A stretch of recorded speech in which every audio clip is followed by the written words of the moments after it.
Pixel 7 pro এই ফোনটা নিয়ে এক ভাই আসি বলতেছে ভাই আমার ফোনটা হঠাৎ করে ডিসপ্লেটা আসতেছে না, আমি কয়েকদিন আগে ডিসপ্লেটা চেঞ্জ করছি, ভালোই চলতেছে কিন্তু হঠাৎ করে দেখতেছি যে ডিসপ্লেটা আসতেছে না। আমি ফোনটা চার্জে দিয়ে একটু বাহিরে গেছি কিন্তু আসি দেখি যে সেটটার ডিসপ্লে আসতেছে না, কিন্তু সেটে কল আসতেছে বা কল রিসিভ করতে পারতেছি কিন্তু ডিসপ্লেতে কিছু দেখা যাইতেছে না। তো আপনারা তো দেখতে পাইতেছেন আমি চার্জে লাগানোর পরে দেখলাম যে এই ফোনের ডিসপ্লেটা আসতেছে না, শুধু ফোনে চার্জ হইতেছে, মানে সেটটা ওপেন আছে এটা বোঝা যাইতেছে।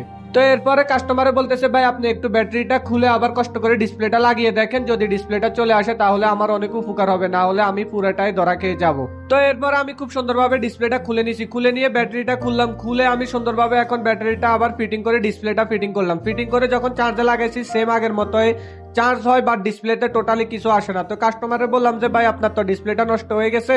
কাস্টমারে বলতেছে ভাই আমার মনে হয় ডিসপ্লেটা নষ্ট হয় না, আপনি কষ্ট করে আবার দেখেন। এরপর আমি কাস্টমারকে আরো 2-3 বার ডিসপ্লেটা খুলে আর ফিটিং করে লাগিয়ে দেখেছি, তারপরও কাস্টমারটা বিশ্বাস করতেছে না। তারপর আমি কি করলাম, নতুন একটা ডিসপ্লে নিলাম, নতুন একটা ডিসপ্লে নিয়ে এটাতে নতুন ডিসপ্লেটা লাগানোর পরে খুব সুন্দরভাবে সেটটা ওপেন হয়ে গেছে বা ডিসপ্লেটাও চলে আসছে। তো কাস্টমারে বলতেছে তাহলে আর কি করার আছে, ডিসপ্লেটা ফিটিং করে দেন। তো এরপর আমি এই ফোনে যে নতুন একটা ডিসপ্লে লাগিয়ে ফোনটা ফিটিং করে ওকে করে দিলাম। সো আপনাদের যাদের গুগল পিক্সেল 7 প্রো ডিসপ্লে লাগবে তারা আমাদের সাথে যোগাযোগ করতে পারেন। অবশ্যই আপনাদেরকে 100% ভালো কোয়ালিটির ডিসপ্লে দেওয়া হবে, মার্কেটের যেটা বেস্ট কোয়ালিটি। এই ফোনে যে ডিসপ্লেটা লাগিয়ে দিছি এই ডিসপ্লেটাতে 100% ফিঙ্গারপ্রিন্ট কাজ করে, কোনো প্রকার কোনো সমস্যা হয় না।